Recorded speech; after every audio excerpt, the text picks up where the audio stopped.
Olá pessoal, nós vamos iniciar agora os estudos do livro intitulado Curso Livre Marx Engels, A Criação Destruidora. O livro está dividido em 8 capítulos. Nós vamos dedicar aqui uma aula para cada capítulo. Marx e Engels nasceram durante as guerras napoleônicas, respectivamente em 1818 e 1820, ainda sob o impacto da Revolução Francesa, do crescimento do capitalismo e do grande trabalho do filósofo Hegel. Embora Marx e Engels não fossem proletários, eles assumiram uma perspectiva proletária e se tornaram militantes e dirigentes internacionalistas do movimento operário europeu que estava nascendo. Pois bem, iniciamos aqui na primeira aula a crítica do Estado e do direito, a forma política e a forma jurídica. A política é um dos pontos mais importantes e mais relevantes do nosso agir no mundo. Dentre as obras e reflexões de Marx, existem aquelas mais avançadas no que diz respeito ao método, à epistemologia, à possibilidade de entendimento da própria filosofia sobre o que é a sociedade e de como se podem compreender as bases dessa mesma reflexão social. Serão abordadas aqui 3 grandes obras que cobrem exatamente a sequência da evolução do pensamento marxista sobre o Estado, política e também direito. O primeiro livro é A Crítica da Filosofia do Direito de Hegel, uma das obras mais impactantes de toda a literatura do próprio Marx. Depois, nós temos O 18 de Brumário, de Luiz Bonaparte, já de 1852, uma obra em que Marx reflete a respeito de seu tempo e dos problemas da sociedade capitalista naquele momento. E, finalmente, há uma obra de Engels, escrita com Karl Kautsky, quando estavam muito próximos entre si e das lutas revolucionárias. Trata-se de um notável pequeno livro que se chama O Socialismo Jurídico. Nessas 3 obras, em especial na primeira e na terceira, Marx, Engels e Kautsky tratam de direito. Marx, na Alemanha do século XIX, ainda muito jovem, escreve uma grande obra, Crítica da Filosofia do Direito de Hegel. Esse trabalho revela um rapaz que cursou a faculdade e que, em algum momento depois dessa formação, acabou resolvendo passar a limpo o próprio passado, tirando da frente tudo aquilo que havia aprendido para colocar nos eixos devidos sua compreensão sobre direito e Estado. Ou seja, pessoal, trata-se aqui de uma crítica a seu tempo e ao pensamento jurídico de seu tempo. Pois bem, como nós falamos aqui, Crítica da Filosofia do Direito de Hegel é um grande livro. E ele marca justamente o fim da leitura marxista do chamado Jovem Marx. Vários teóricos marxianos costumam dizer que depois de 2 ou 3 anos passados dessa obra, a primeira fase de Marx está encerrada e que ele então começa a produzir o seu próprio pensamento mais adulto. E é nessa fase adulta que ele escreve O 18 de Brumário, de Luiz Bonaparte, um dos livros fundadores da teoria política contemporânea. Mas voltemos aqui ao início da trajetória de Marx. Ele é então um rapaz formado em Direito na Alemanha. E no início do século XIX, quem tivesse essa formação em Direito, de algum modo aprendia Hegel, em termos de horizonte filosófico, inclusive porque Hegel, o grande filósofo daquele momento, também cuidou do direito e deu aulas sobre isso. Hegel não foi professor de Marx, até porque a cronologia não iria permitir isso. Quando Hegel morreu, Marx era menino. Mas Marx foi aluno dos alunos de Hegel. Então ele aprendeu com seus professores a ler a política e o mundo a partir das lentes hegelianas. É importante destacar que o mais importante livro político de Hegel é Princípios da Filosofia do Direito, que é resultado de suas aulas na faculdade. Hegel, considerado um gênio da filosofia e da epistemologia, além de criador do método dialético, dedicou-se também ao direito. Mas Hegel aborda nessa obra questões filosóficas gerais. Indiretamente, Hegel marcou o início da trajetória de Marx. O contexto em que Marx vivia era hegeliano. Então, quando Marx escreve a Crítica da Filosofia do Direito de Hegel, É como se ele quisesse mostrar em que pontos ele discordava de Hegel. Mas é bom que nos lembremos de que Marx sempre foi contra Hegel, e por causa disso, ele fica preso a todo o horizonte do velho pensador. Afinal de contas, passar um tempo de sua produção falando de alguém quer dizer que esse alguém é a sua referência, ainda que seja para dizer que não concorda com ele. É por isso que dizemos que esse é o jovem Marx, porque sua referência é o outro. Depois, em certo momento, ele abandona a negativa sobre o outro e passa a se concentrar em um sim, ou seja, na afirmação de si mesmo. Hegel, ao contrário de toda a tradição existente e de toda a filosofia que existia no século XVIII, inaugurou o século XIX dizendo que o Estado era a razão. Essa visão foi um choque que acabou forjando o século XIX desde o início, porque, de modo contrário, até o século XVIII, a filosofia burguesa da Europa cuspia no Estado, fundando a razão antes no indivíduo. Os grandes filósofos do século XVIII tinham horror ao Estado. Basta recordarmos a história. A burguesia moderna estava fora do poder do Estado, que era absolutista. Um monarca, um soberano, mandava de acordo com a própria vontade. Ninguém controlava o rei ou tinha mais poder do que ele. A justificativa desse mando absolutista, inclusive, era de que o poder do rei vinha de Deus, portanto, podia imperar como ele quisesse. Mas a burguesia era contra isso. Nos séculos XVII e XVIII, afirmava que o Estado não era a razão, não era a justiça. Essa classe que estava surgindo era contra o rei, a nobreza, ao absolutismo e aos privilégios. Dizia que existia uma razão que estava muito distante do Estado, uma razão individual, e que todos sabiam o que era justiça, se pensassem em princípios universais firmados sempre para todos. Basicamente, os princípios eram a defesa da propriedade privada, a liberdade de contrato, a autonomia da vontade e a igualdade, mas uma igualdade somente perante a lei. Esse era o horizonte da burguesia. E o melhor representante dessa filosofia do século XVIII é Kant. Nele a razão não está no Estado, mas sim no sujeito, nas possibilidades do sujeito por meio de uma ferramenta do juízo, um imperativo categórico, que o leve a pensar racionalmente e chegar ao mesmo resultado que aqueles que usarem a mesma ferramenta. No entanto, mais adiante, a burguesia tomou o poder dos estados. O marco exemplar dessa transição é justamente a Revolução Francesa. E a partir daí, a burguesia deixa de lado a própria filosofia que ela vinha afirmando. A partir desse momento, defendeu que o que se determinasse pelo Estado era a razão. Começa, portanto, o juspositivismo. Claro que para isso houve uma desculpa filosófica muito esfarrapada, de que a razão individual seria transplantada para o Estado, que se tornaria racional. E é nesse ponto que surge Hegel, o primeiro grande filósofo político desse período da burguesia no poder, fazendo com que Kant fosse o último filósofo da burguesia fora do Estado. E é então que Hegel, em Princípios da Filosofia do Direito, afirma que o Estado é razão em si e para todos. Esse era o contexto do início do século XIX, no qual Marx aprendeu que o Estado era a razão. E então, vem aqui justamente a crítica da filosofia do direito de Hegel, quando um rapaz de 25 anos se dedica a pegar o livro de Hegel nas mãos e dizer que os pontos apresentados ali estavam errados. É importante dizer que o livro de Hegel tem um formato muito peculiar, porque não tem texto dissertativo corrido. Ele é dividido por parágrafos.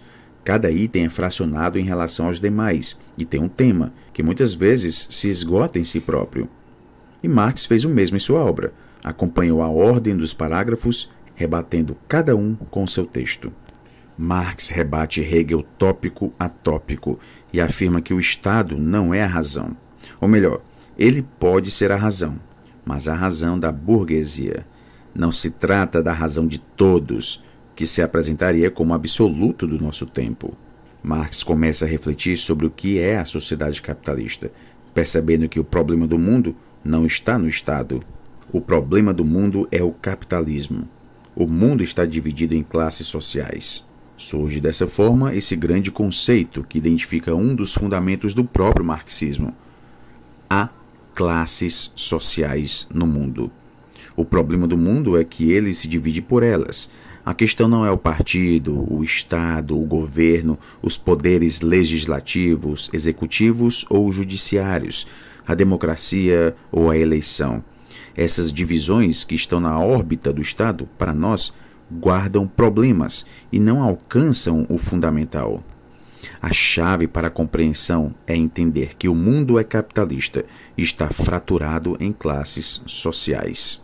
Mas por que muitos ficam revoltados quando o marxismo vem ensinar que o mundo está dividido em classes? Porque a sociedade capitalista nos estrutura e nos ensina, de modo contrário, que cada um é um. Marx, no entanto, aponta para os indivíduos em classes sociais. A verdade do mundo é a verdade das classes. No entanto, até hoje não se aceita essa leitura de classe. O formalismo jurídico individualista nos chama a todos de iguais, sem permitir ver as divisões de classe que nos estruturam. Marx vai se voltar aqui para alguns questionamentos. Por que existem as classes? Como elas se formam? Como elas se alteram? Que classe comanda a outra? A crítica da filosofia do direito de Hegel, Introdução, é um texto necessário para qualquer um que queira conhecer o marxismo. São poucas e belíssimas páginas, que inclusive são marcantes, com frases que repetimos a todo momento, sem saber de onde vêm. Como, por exemplo, a religião é o ópio do povo, que é apenas o fim desta reflexão. A miséria religiosa constitui ao mesmo tempo a expressão da miséria real e o protesto contra a miséria real. A religião é o suspiro da criatura oprimida, o ânimo de um mundo sem coração e a alma de situações sem alma. Marx afirma que o Estado não é a razão e que a religião também não é o melhor sentimento do mundo, embora seja o ópio do povo, uma espécie de paliativo. Percebe-se aqui que Marx não está fazendo apenas aqui uma crítica à religião. Ele está dizendo que em uma sociedade de desgraça, a religião é lenitiva. Só que não cura a ferida. O Estado também não cura. O vetor da cura é a luta de classes. Portanto, eis aqui o primeiro Marx. Depois de muito tempo de escrita a crítica da filosofia do direito de Hegel, e já tendo desenvolvido suas ideias e escrito várias outras obras, Marx se pôs a analisar um fato insólito, muito peculiar, que se deu justamente na entrada da década de 1850 na França. É essa análise que deu origem ao livro O 18 de Brumário, de Luiz Bonaparte. Mas, em primeiro lugar, o que é 18 de Brumário? No calendário da Revolução Francesa, que alterou os meses do ano para constar conforme a própria narrativa, Brumário era a nomenclatura de um mês. E, no dia 18 desse referido mês, Napoleão deu um golpe na França.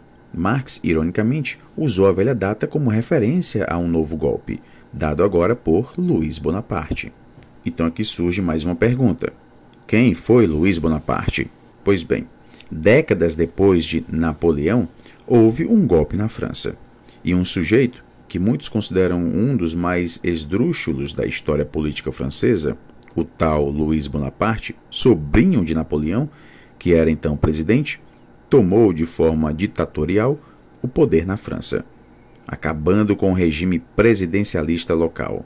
Ele se declarou imperador do país, autoproclamando-se Napoleão III, uma vez que seu tio foi o primeiro, e naquele passado havia nomeado seu irmão imperador para os domínios franceses em outras plagas da Europa, o que o tornaria então o segundo.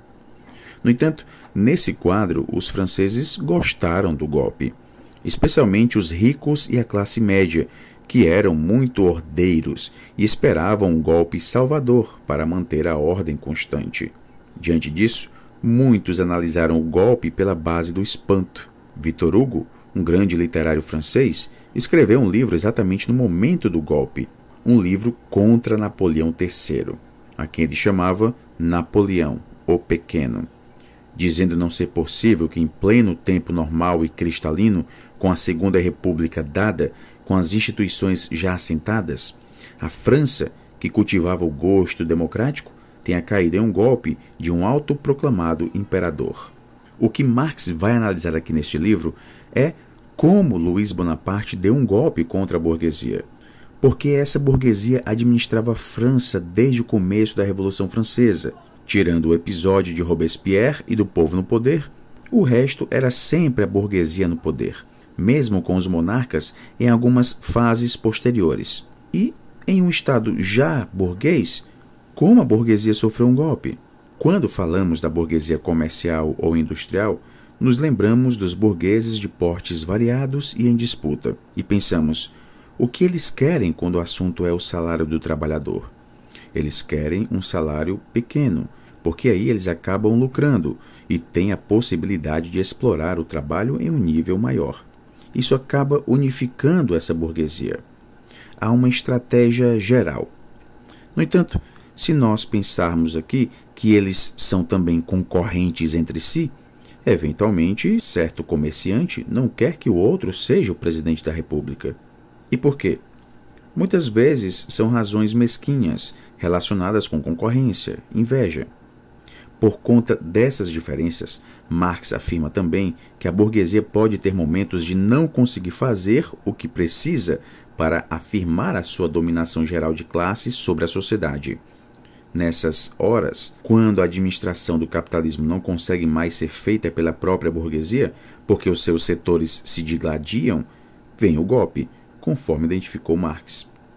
No entanto, no momento em que a força externa impõe outra ordem, ela acaba também sendo burguesa, porque não se tirou a propriedade, nem a indústria, nem o comércio da burguesia. Ela opera no interior de suas formas. Ou seja, quando a classe burguesa não consegue administrar a sociedade em benefício do capital, como foi o caso da França de Luiz Bonaparte, há um golpe contra a burguesia para salvar o capitalismo. Marx diz que a classe burguesa estrutura uma sociedade burguesa não porque ela controla o Estado. O Estado poderia estar nas mãos de outros, e mesmo assim, a sociedade continuaria burguesa. Muitos dizem que se o pobre pegar o Estado na mão, então o Estado será a favor do pobre. Ou, se os trabalhadores dominarem o Estado, então a sociedade será em prol dos trabalhadores. Mas o que Marx ensina é que a sociedade continuaria a mesma, nós só mudaríamos o seu administrador. Por exemplo, pensando em uma fazenda, cujo proprietário é o fazendeiro. Quando mora ali, o fazendeiro também administra diretamente a própria fazenda. Mas, em certa ocasião, enfastiado quando percebe que não dá mais conta de matar insetos, cobras e ratos, ele se muda para a cidade. E quem vai administrar a fazenda? Um trabalhador dele. Podemos então dizer que a fazenda ficou para os trabalhadores? Não. Ela continua sendo do fazendeiro. E tudo o que o trabalhador fizer será em favor do fazendeiro. É justamente isso que diz o 18 de Brumário de Luiz Bonaparte. Luiz Bonaparte não era um burguês típico. Não queria lucrar com aquilo que estava fazendo como imperador. Ele queria que as pessoas fizessem vassalagem para ele, respeitassem sua coroa, beijassem a sua mão. Tinham o interesse de se firmar como de tradição nobre. No entanto, ele tirou a burguesia do Estado para que a sociedade continuasse burguesa. Se a burguesia continuasse no poder do Estado, diria Marx, os trabalhadores, que já haviam organizado uma revolta de Paris na Primavera dos Povos, em 1848, iria se estruturar de modo ainda melhor e tomariam o poder. Dessa forma, veio um louco e tomou o poder pela burguesia. A conclusão de Marx é que o Estado tem algo em si mesmo que não é só a administração do dia a dia. Pode-se trocar o administrador, que o Estado continuará o mesmo. Marx então entende que não foi o Estado que criou a sociedade, mas sim que ele é resultante de determinada estrutura social. Foi o capitalismo, na verdade, que estruturou essa forma política específica. Portanto, se alguém domina o Estado, domina o produto, e não o produtor. Diferente disso é o fim das próprias relações capitalistas, que são as mais difíceis de serem dominadas e transformadas. É interessante notar que até hoje a maior parte do mundo da esquerda ainda insiste no contrário, de que a luta é por tomar o Estado e o administrar de forma diferente. Mas o que Marx diz é que o coração da sociedade capitalista não é o Estado, são as relações de produção capitalista. É essas que são as difíceis de serem tomadas. Por isso, há muitos casos no mundo de trabalhadores que tomaram poder político e não mudaram a sociedade capitalista. Em 18 de Brumário, Marx analisa também o que acontece depois que a burguesia deixa o poder. Ele afirma que ela se fortalece, porque volta recuperada, pode explorar melhor os seus trabalhadores. Foi justamente o que se passou na França. Quando a burguesia retornou, havia aprendido como fazer para não perder mais o posto. Todos os franceses riam de Luiz Bonaparte, fora e dentro do poder, dizendo-se tratar de um idiota, um louco, uma excepcionalidade. Pois bem, Marx vai avançar em suas análises até chegar ao apogeu, que é justamente com o Capital. Marx estabelece os alicerces para entendermos como funciona essa própria sociabilidade de nossos tempos. Nela, tudo tem a forma social de mercadoria. Tudo está moldado para ser vendido: educação, estética, roupa, comida, saúde e principalmente o trabalho. O trabalhador. O trabalhador não ganha pela dignidade de si, pois, ao se vender, ele ganha o que o mercado está disposto a pagar por ele. Após a morte de Marx, as lutas dos trabalhadores na Europa tiveram tantos avanços quanto retrocessos. Mais adiante, o companheiro intelectual de Marx, que foi justamente Engels, juntamente com Kautsky, que somente mais tarde se tornou um renegado, escreve O Socialismo Jurídico. Esse livro é um dos mais especiais textos de toda a obra marxista, falando sobre o que nós podemos fazer do direito e da política na atualidade. O livro reafirma que Marx e Engels defenderam a vida inteira a ideia de que na sociabilidade capitalista o Estado é capitalista. Não basta tomar o Estado. Pelo contrário, é preciso destruí-lo, porque o Estado não é um aparato técnico externo ao capital. Ele é, sim, um produto do capital. Engels e Kautsky defrontavam-se com parcela da esquerda que afirmava que as péssimas condições de trabalho haviam ficado para trás. Elas seriam típicas da obra de Marx, o que explicaria o seu radicalismo e o confinaria a um período histórico específico. Pois, no tempo de Marx, o trabalhador estava na indústria de carvão, trabalhando 18 horas por dia. As crianças de 5 anos trabalhavam 20 horas diárias. As mulheres não tinham sábado, domingo nem feriado. Os juristas, essa classe quase sempre conservadora, defendiam, no fim do século XIX, que o marxismo havia acabado, porque o povo trabalhava então apenas 13 horas por dia. Crianças só depois dos 12 anos, com direito a um descanso de domingo, como se já tivesse melhorado a situação.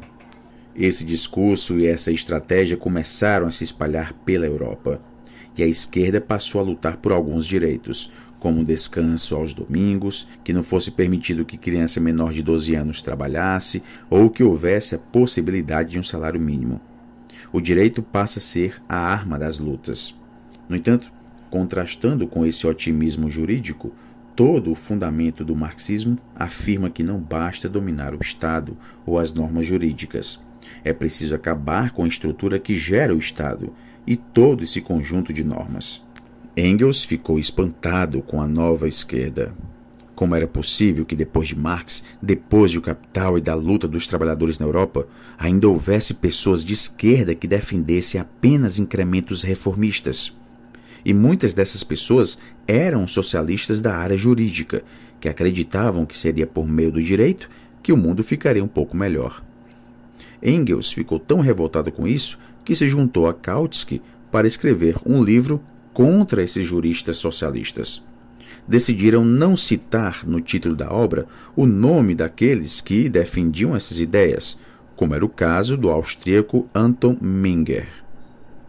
O texto que Engels e Kautsky nem fizeram questão de publicar com seus nomes como autores, para não prestigiar Menger, Denominou-se então o socialismo jurídico, ou socialismo de juristas.